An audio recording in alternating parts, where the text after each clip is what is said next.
Good morning. My name is Bob Bednars, and you are on Bob's Coffee Chat. It's our weekly Zoom meeting where we talk about how to survive and thrive in the era of Corona.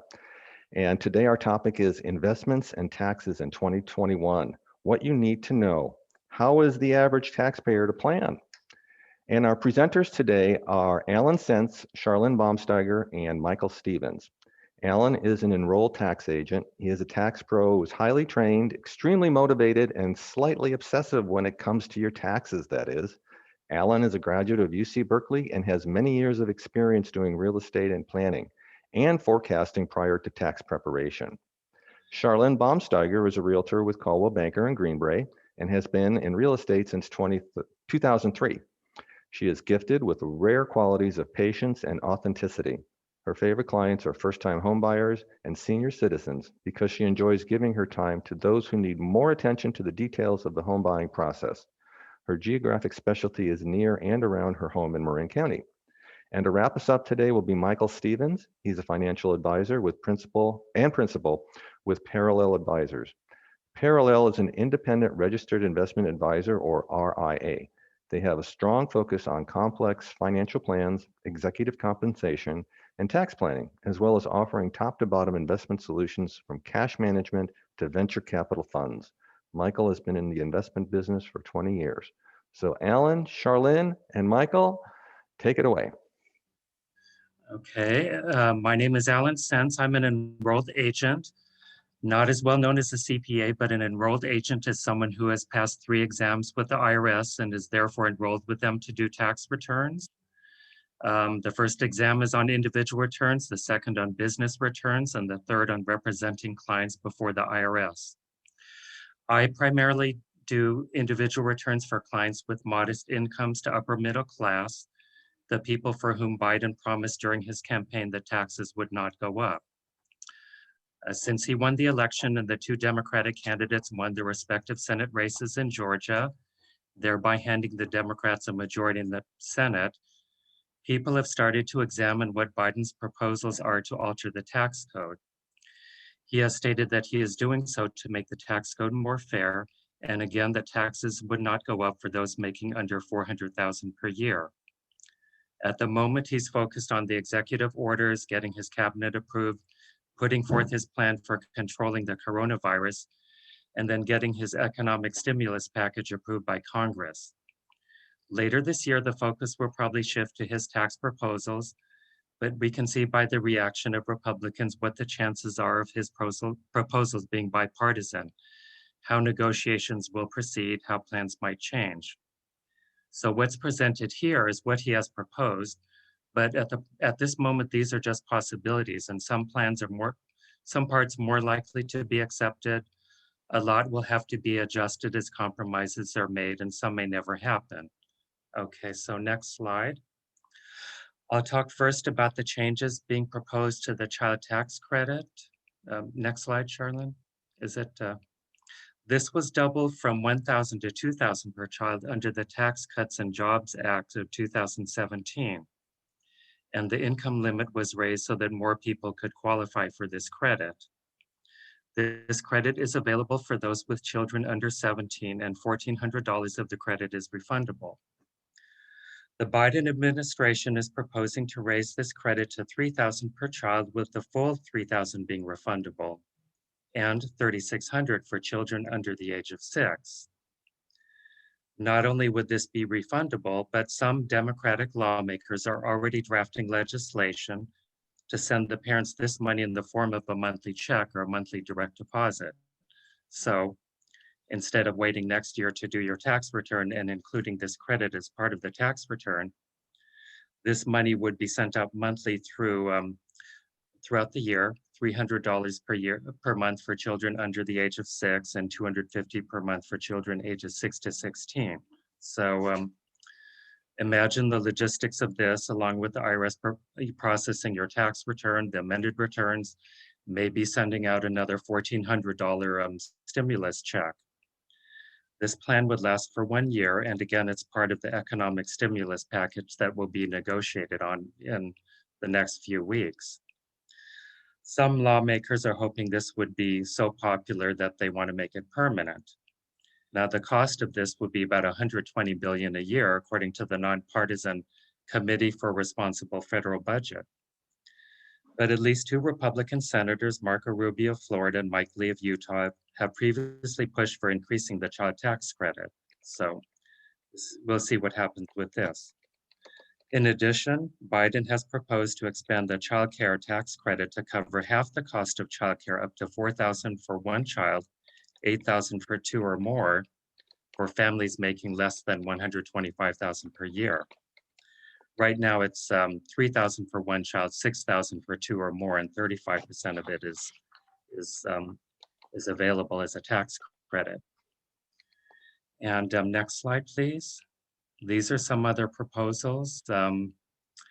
Again, as happened in 2018, the Biden administration would allow first-time home buyers to, in 2008, would allow first-time home buyers to be eligible for a first down payment tax credit worth up to $15,000 to help cover the cost of purchasing a new home.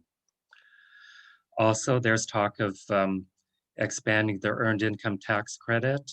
Right now, workers without children can use it up to the age of 65, but it would be expanded and allowed for those workers past the age of 65. The full electric vehicle tax credit would be reinstated.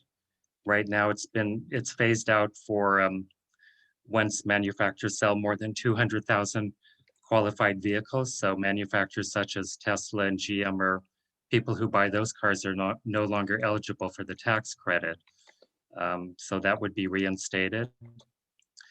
The Affordable Care Act's premium tax credit would be expanded. This is popularly known as Obamacare, or in California, it's Covered California. And we'll have to see what the figures for this expansion are. These are all what has been proposed. We'll have to see the details later in the year. And right now, only the child tax credit is being discussed as part of the economic stimulus plan, but we can see with how this is negotiated, what ends up in the final package, what is likely to be presented and approved by Congress. Also, all of these proposals will cost money and therefore add to the deficit. So there are proposals to increase taxes on those making more than $400,000, some of which are quite radical, and Michael would discuss those shortly. And one more thing that was mentioned during the campaign by Chuck Schumer and other Democrats was the elimination of the SALT cap. SALT refers to state and local income taxes that you used to be able to deduct in full from your income when itemizing. And remember that as a result of the 2017 tax bill, the standard deduction was doubled and the exemptions were eliminated. So when itemizing, you used to be able to deduct the full amount of the state income tax paid, real estate taxes paid, personal property taxes paid, usually car registration fees. With the 2017 tax bill, this was capped at $10,000. So therefore, before you could subtract the full amount of state income taxes, say $5,000, property taxes, say $12,000, for a total of $17,000. If you add in mortgage interest and charitable contributions, maybe medical expenses, one could end up with a sizable deduction from their income. However, with the cap, the $5,000 in state income taxes and the $12,000 in property taxes was limited to $10,000 instead of the full $17,000. So Democrats were understandably upset because properties values are higher in the Northeast and California, and a lot of their constituents were affected. And so there's talk now of eliminating this cap, but Republicans are against it, claiming it's a giveaway to the rich. Democrats are saying that, well, people shouldn't have to pay taxes on taxes, meaning that they should be allowed to deduct the full amount of income and property taxes paid rather than a portion, and having the rest included in income and taxed in that portion. There's also talk of increasing the cap maybe to another figure that can be negotiated on. Speaking of property taxes, I'll end for now and let Charlynn talk about Proposition 19 and how that affects your property taxes in California. Thank you so much, Alan. So I'm Charlynn Baumsteiger, and Realtors have been fighting to get something like Prop 19 done for a long time. And so what has happened is that there's good news and bad news with the way it has come to pass. So, but first I have to give a disclaimer that as a realtor, I'm never supposed to give any tax advice. The information provided today is directly from Old Republic Title Company. It's been provided as a free service with no warranties or representations made as to accuracy. And it's strongly recommended that whatever your situation is, you seek advice from your tax advisors and attorney. So, as I said, there's good news and there's bad news, or as I like to call it, the other news. That the good news is that people over 55 will be able to transfer their property taxes anywhere within the state of California. They can even buy a home that costs more than the one they are selling, and I'll go into more detail on that in a minute. And they can do this up to 3 times. And this will all go into effect as of April 1st of this year. And then in order to get this passed, we had to make a really rather sizable compromise that a lot of people are not happy about. And one of the reasons I wanted to talk about this today is because you do have a window of opportunity to grandfather this in so that you are not affected by this bad news. That Prop 19 will raise property taxes on inherited income properties. So I'll go into more detail on that in a minute. So on the portion of transferring your tax base, who qualifies for this? People over 55, people who are severely disabled, victims of wildfire or other natural disasters. Throughout all of the proposition, they are collectively called eligible homeowners. So for each of your situations, you have to look at how that affects you. And then, as just mentioned, Prop 19 also affects transfers of certain inherited properties. So the details on the good news is that this goes into effect April 1st. So if somebody were to sell their house as of April 1st, they will be able to transfer their tax base. They can move anywhere in the state, and they will need to record that within 2 years after they sell. They can buy a more expensive home. And this is important because sometimes people are selling, say, a rather nice home in Santa Rosa for $800,000, but they've always dreamed of retiring to a condo in Santa Barbara, and they're going to be spending more than $800,000 to buy a condo in Santa Barbara. The Prop 19 now allows them to do that, and what they will pay, the only increase they will pay is on the difference. So they will pay the market value on the difference, but they can transfer their original tax base. So it's pretty extraordinary of what it's allowing people to do. Then they can also do this up to 3 times. And some people really say that this was just the realtors trying to create inventory is the way I look at it. I don't see it as a greedy thing. I just see that we need inventory throughout the state of California. So the more times that people move, the more inventory there is, the more it opens up for younger people to buy homes. So why are we so happy about this? Exactly as I just said, that we need more inventory. And our hope is that this will give seniors more freedom and allow us all to create more housing throughout the state.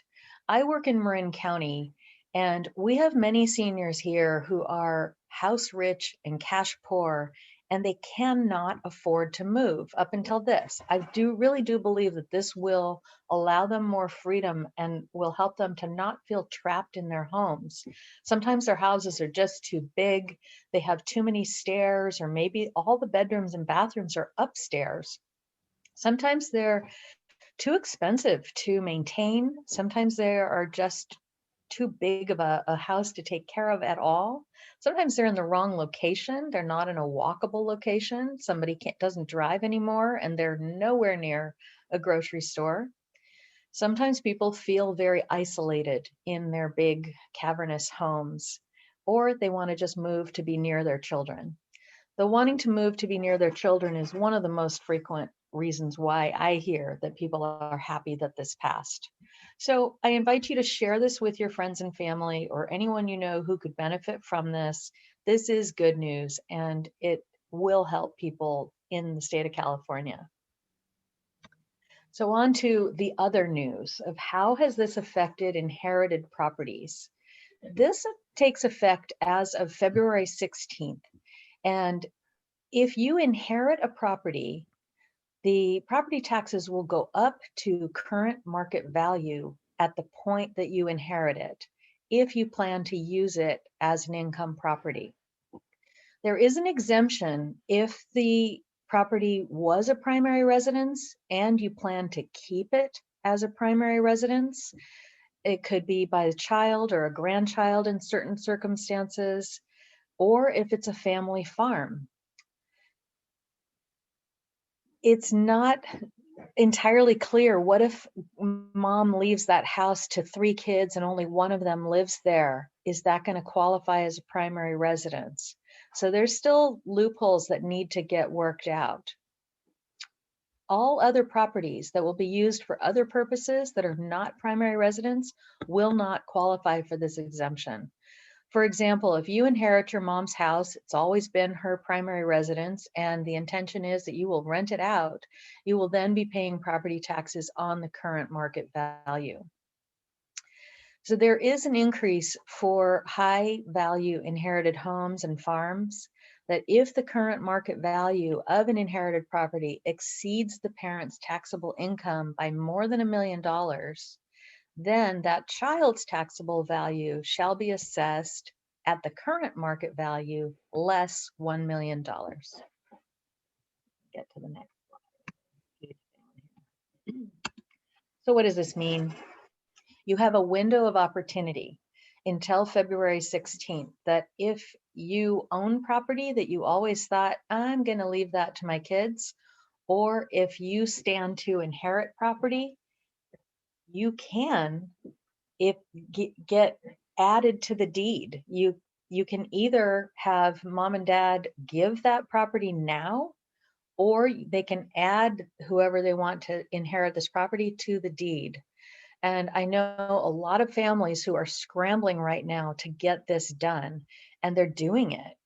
My own family is going through this. My husband is one of 5 children, and his parents own some property that have been income properties, and we really started doing the math on what that was going to mean to us when and if, or eventually they will pass. And so they are doing that. They're adding the children to their deeds. Now you can't go add 5 kids to one deed. So for your situation, you're going to need to talk to a lawyer, figure out the pros and cons. Sometimes there's reasons why this is a great idea to do it, and then there's other reasons why not to do it.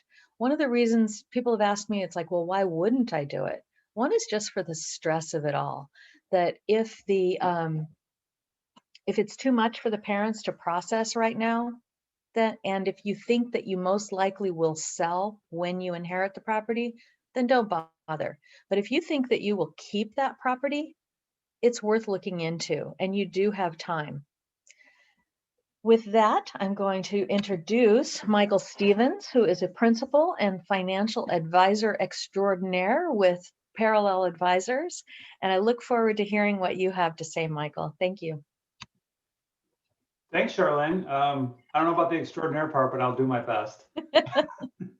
So my portion is I'm going to be focused a little bit more on the broad predictions and where we're looking at the market and what the Biden administration may be doing for us going this year. So next slide, please, Charlynn. So I'm going to talk about a few broad subjects. The first subject is Bob's absolute favorite. That's cheap money. We've got several potential enormous government stimulus coming down the pipe. It may not feel like it, but most signs are pointing toward the COVID virus getting under more control, and the trends are moving in positive directions. And the last is the opportunities of, one of the big things is the great national cabin fever, or the great reopening frenzy that we're going to see coming down the pipe. So next one, please, Charlynn. So this is, again, a tip to Bob. This is going back to the early 70s, the 30-year rate. We look at interest rates a million different ways. This is just a 30-year fixed mortgage, and it's been trending down for a long time. And the federal government has said repeatedly, we need to see sustained 2% inflation before we start to raise rates. There is an argument for maybe inflation in 22, but honestly, we've been looking for inflation since 2008. And there's a number of different reasons why we haven't really had inflation. I won't get into all that now, but the positive side is it's cheap money. Once we have a reopening, if you are an enterprising person and you want to go out and take a big risk and open a restaurant or two, because there will be an enormous demand and a big opportunity, rates are going to be cheap. It's great for small businesses. It's great for students to refinance loans. It's been a great market for people to buy cars or build new homes. All of this is really substantial business activity. The unfortunate part of it is that we have a substantial amount of our society really doesn't have access to loans, period. They don't have employment, they don't qualify for all these various reasons. So this is where the division of the economy is coming in. Main Street's having a hard time, Wall Street's having a big party. So that's just kind of where we are. Next slide, please. Excellent. So we've had, back one, please. There we go. We had a historic stimulus back in the previous administration.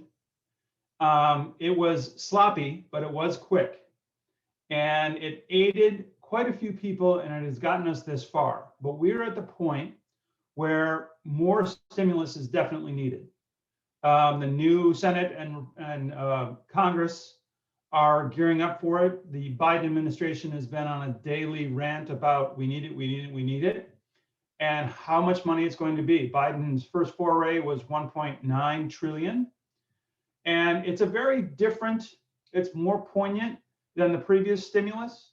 It's going to be more about folks who make less than $100,000, need more unemployment, need more rental assistance.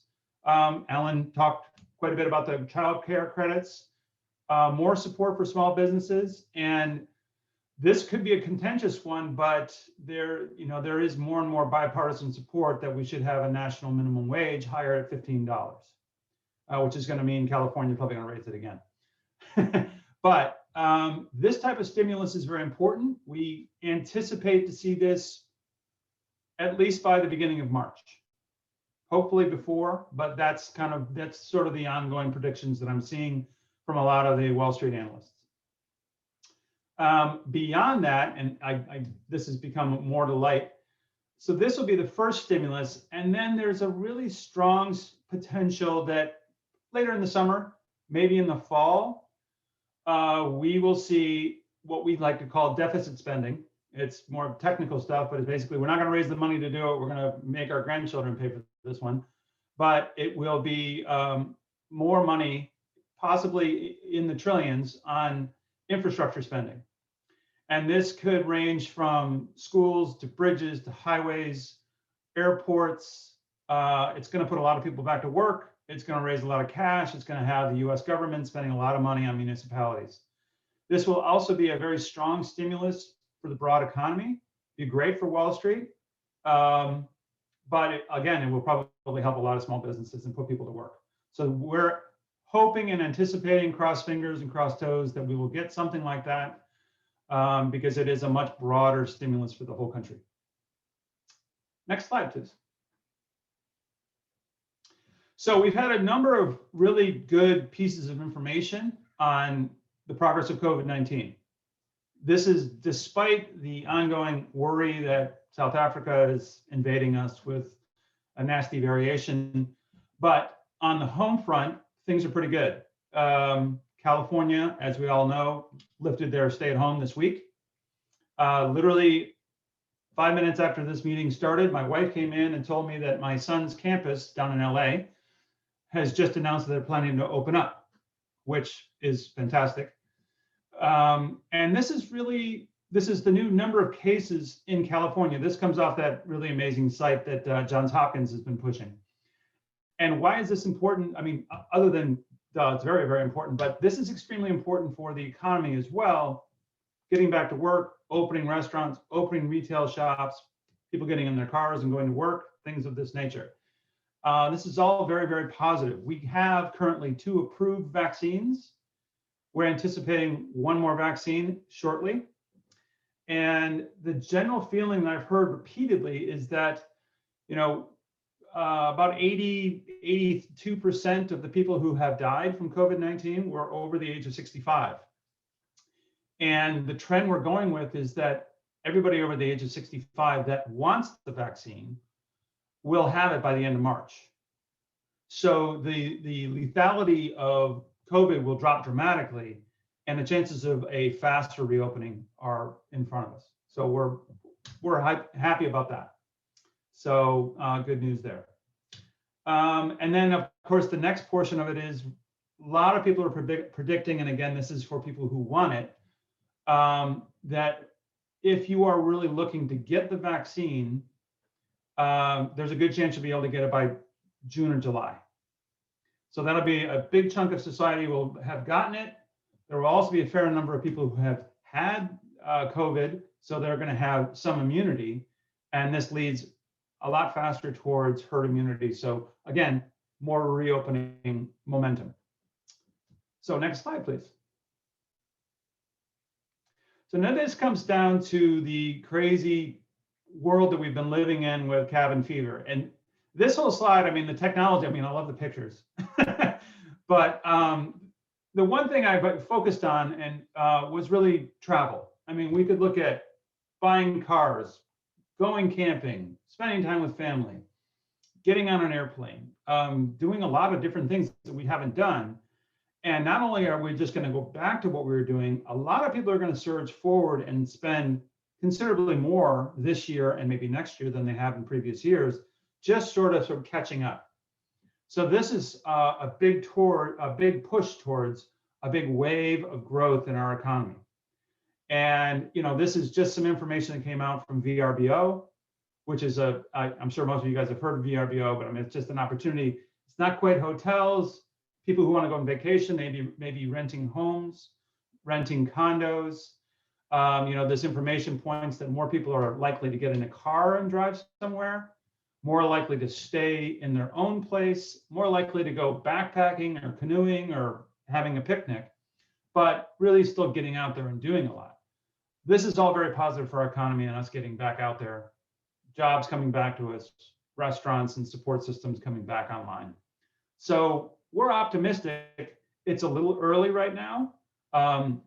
We are currently going through the beginnings of a mild correction, but we think it's relatively mild. It's just a normal correction. I was moaning to Charlynn yesterday, how can I be a jolly jumper about the economy when the market's down 700 points? And here we are, day 2, same situation. But overall, we feel like the economy is in a pretty good shape with, as I said, very cheap money. And if you haven't refinanced recently, talk to Bob. But there's a lot of things that we're looking at are great. And we anticipate that the economy will continue to grow out of this. We are also looking globally, thinking that Asia is ahead of us in their recovery. Europe is probably around with us. They've been a little bit more severe, but they have a lot of opportunity for growth over there as well. So I wouldn't be too bashful about the market right now. We actually could be walking into a nice little opportunity the next couple of weeks, maybe even tomorrow, or I mean Monday. So if you're interested in learning more about what to do with your portfolio, happy to talk to you. But thanks for the time, and let's see if anybody has any questions. Well, thank you, everybody. That was an excellent presentation, and I'm really going to look forward to seeing this video a year from now to see how this all plays out.